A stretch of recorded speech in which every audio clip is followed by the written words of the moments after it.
Martindales. Thank you for being with us. Thank you, Tom. It's always good to see you, especially Zoom or anyway. It's always good to see you. Exactly. Now, you guys have recently relocated. We have. How are you liking your new place? You're in Palm Springs. We are on vacation for the remainder of our lives. We got rid of everything. We donated.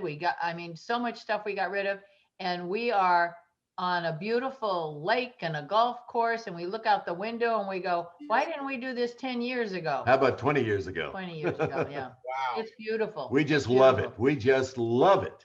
That's fantastic. And you know, Wink, I do my little radio show in the morning like you used to do yours, and I'm in Tupelo, and I noticed the other day that Wink Martindale had a birthday, and so I was talking all about you. Did you have any special activities for your birthday this year? Yeah, on my 67th birthday, in my dreams, we didn't do anything really ultra special, did we? What did we do on my birthday? Eric came down. Yeah, our adopted son, Eric Breslow, came down, and we did go to dinner. We went to dinner at a place called Arnold Palmer's because Arnold Palmer's. They were eating outside here at that particular time. So we sat on this beautiful patio with heaters and a guy playing the guitar and beautiful food, beautiful music. And we sang happy birthday to Daddy Winky. And that was it. And you know, I know how old I am, but I don't really feel my age because I still feel like I might be 55 or 60 years old.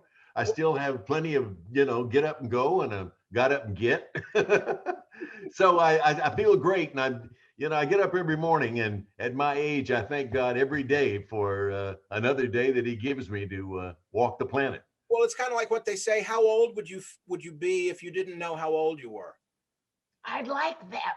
Yeah, that would be fun. That's cool. I would like to be, I remember what I was doing in the 40s and early 50s. I'd like to be about in the late 40s, early 50s. Okay, well, then you are. If you feel that way, then you are. That was when I was in the middle of doing all the game shows and tic-tac-toe and all that kind of stuff, and still doing radio. Yep. And by the way, here in our home here, I have a studio upstairs, recording studio. And if you ever want to do a little short interview on your radio show, give me a call. Starting next month, because you don't have it hooked up yet. Yeah, it'll be hooked up next month. Well, I will be doing that because I do a little game show every now and then, and I pretend I'm Wink Martindale to the best of my ability, which is, not much. And to have the actual real Wink Martindale be a part of my game show might be kind of fun. Hey, we're talking about something. I'm coming to you from the offices at Elvis Presley Enterprises in Graceland, and we're here to talk a little bit about Elvis. And even in this weird year that we've had in 2020, the music of Elvis is something that's still getting us all through so many parts of our life. And now in a year like we've had, people are still talking about the Elvis music, and it's been fun this year to see people discovering that music. Have you had that in where you are there? I mean, Elvis was a part of Palm Springs history. Do you feel that there?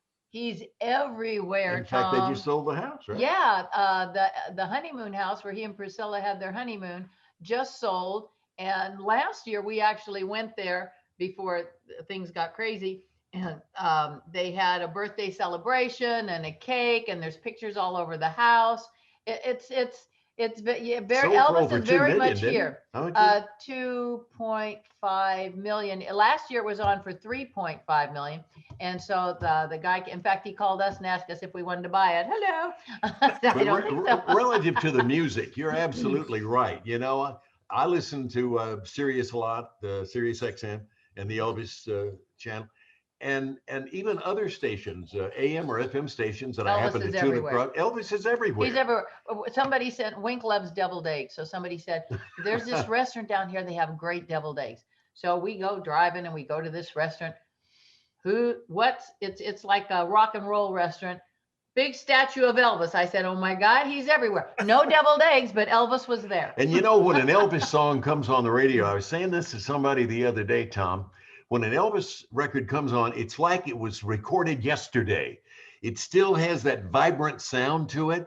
Of course, the sound will always be great because it was recorded during that period of time where we had good sound in studios, digital, etc. And his songs are ageless. They're timeless. Yeah. Even the early hits, Teddy Bear, things like that, they still sound good. They still sound fun, and they still sound very Elvis. So, you know, I don't know. You just there's so many young people in their teens and upward that are discovering that are him. discovering Elvis. Yeah. Yeah. It's not old if you've never heard it. That's Right. right. It's something Robert Osborne, who I used to work with at Turner Classic Movies, Yes. We used met to him always through say, you. I envy people who haven't seen Citizen Kane because they get to see it for the first time. And I feel that way with Elvis. I envy people that haven't heard Suspicious Minds or Burnin' Love because, oh my gosh, you're going to get to hear that for the first time.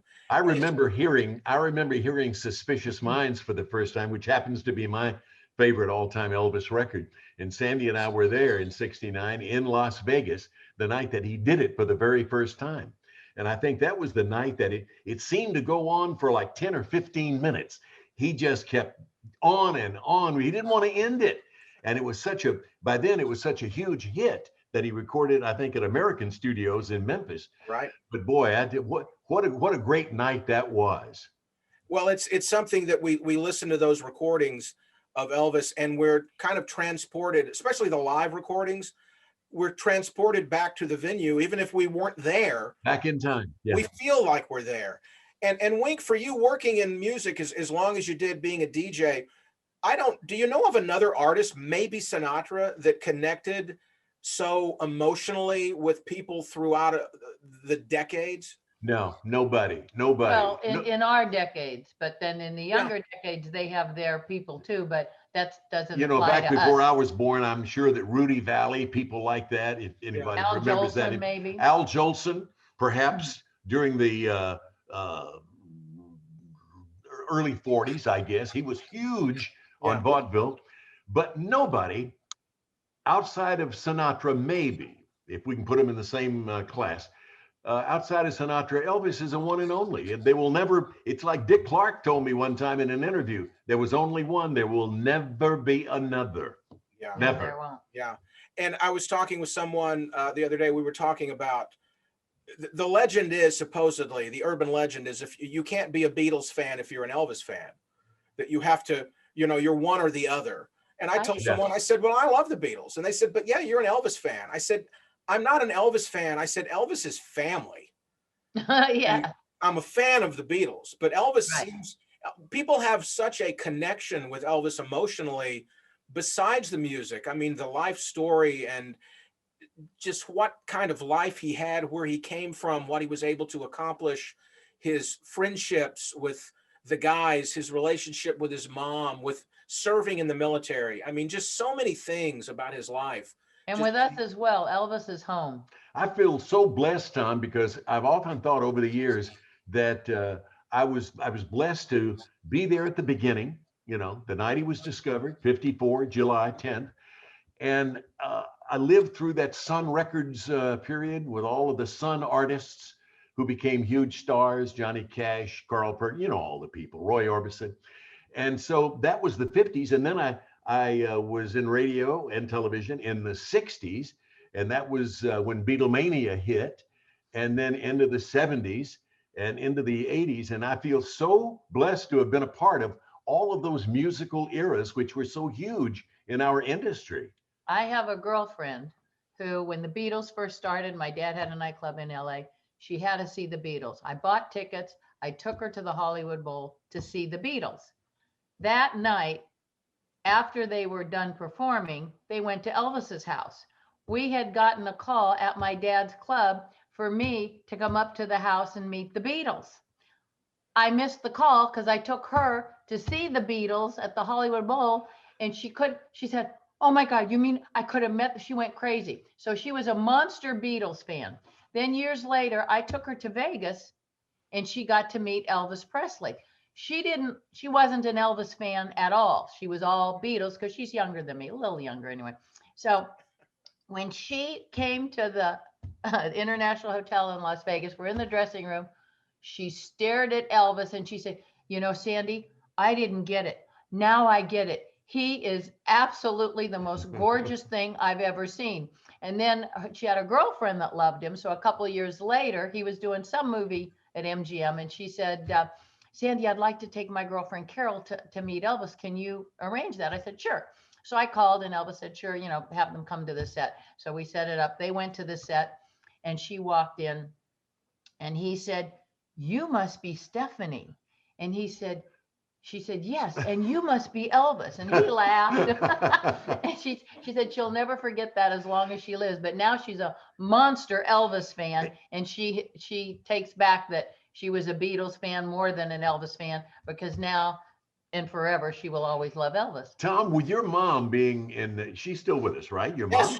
Yes, of course. I get texts from her. With her being in Tupelo and with you doing your radio show in Tupelo, don't you feel an extra special connection with Elvis since he came from Tupelo? That's got to be special. I really do. And I was just sitting here thinking about you two and how, Wink, for you, you're in Memphis and you're working in radio, and you're there that night at WHBQ with Dewey Phillips when Elvis comes in, when they play That's All Right. And then Sandy, you connect with Elvis over here, and somehow the two of you, through Elvis, just keep spinning closer to each other. Yeah. And then one day in the 70s, I'm watching you two on Tattletales because you're married. I mean, Elvis is this weird thing, this satellite that rotates through so many lives. And I'll never forgive Elvis for that. No.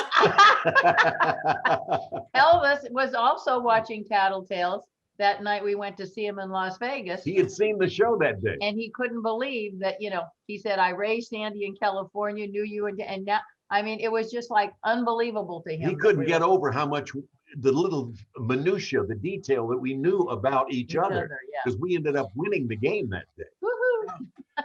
Well, and Wink, to go to your observation about Tupelo, when I was a kid growing up in Tupelo, I went to the grade schools where Elvis went. And back in the 60s, he was still working. Movies were coming out. They were playing the Lyric Theater in Tupelo.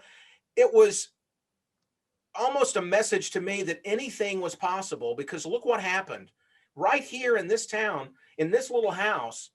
Look what happened. And I'll never forget thinking, I was so inspired by that. And I thought about what my life could be. And my dad was a country music fan. He tolerated Elvis. His story was in the Air Force. One night he almost got in a fight because he played the flip side of an Elvis 45, and it was I Forgot to Remember to Forget. And that's when Elvis said, oh, I kind of like this guy. This is country. So, but my dad used to always tell me that sign there that says Tupelo, birthplace of Elvis Presley, it'll never have your name on it, not with Elvis. The last time we were in Tupelo with you and other people, I forget what the reason was. Well, it was the Elvis tribute artist contest. Oh, that's right. That's right. But we were judges. Woo-hoo. But we got to one day we got to go out to the little shack, you'd call it, which has been redone, but the actual place where he was born, and that was such a kick for me. And I was going to ask you, I don't remember, is the hardware store still there where yes. We didn't get to go there. Yeah, no, we didn't go there. Yeah, Tupelo Hardware, it's still there. There's a mark on the floor where Elvis stood when he pointed to the rifle, and Gladys said, what about the guitar? And they handed him the guitar. That's right. And people come, Wink, from all over the world to buy a guitar at Tupelo Hardware. Yeah, Tom kept us too busy that weekend. I think I did, yeah. And I also remember the interview that we got to do with you when you were interviewing various people in Memphis. Remember we were in Memphis for it was Elvis week. Another Elvis week. Yeah. And you did all the interviews, and that was so much fun doing the interview with you. I appreciate that. It's fun to talk to you too, and excuse me. We've done them before, and you guys even came to Nashville to the Nashville Elvis Festival. You just took the words right out of my mouth. That was before. Then the next year, you and Brian started Nashville. Yes, and we came to that. And if you ask my wife, who was in charge of judges, she said the number one lesson you learn is you never seat Sandy next to Brenda Lee.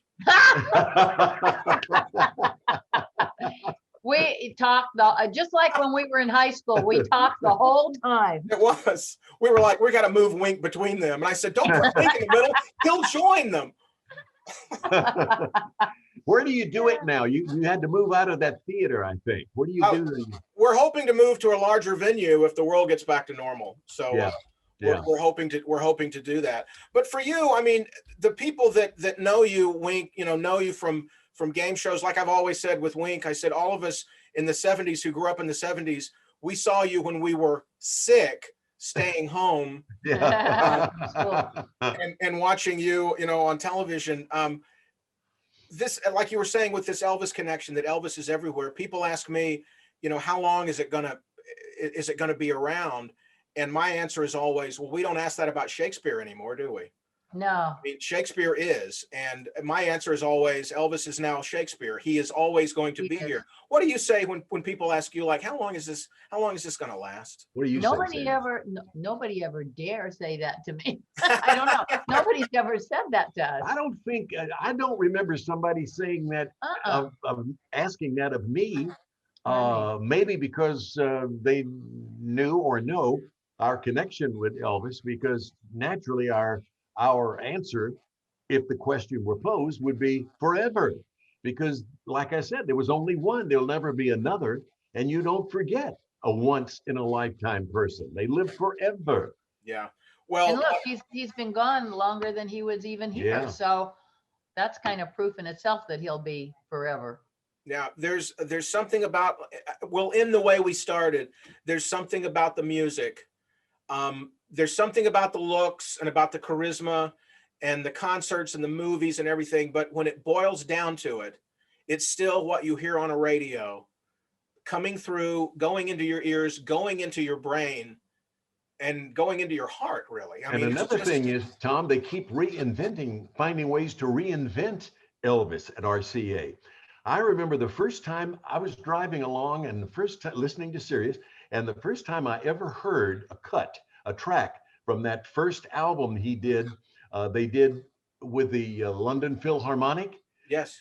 And I thought I'd almost drove off the freeway. I thought that was the most fabulous thing. And now, they play as much of the Elvis singles or Elvis tracks with the London Philharmonic as they do the originals almost, and they're just fabulous.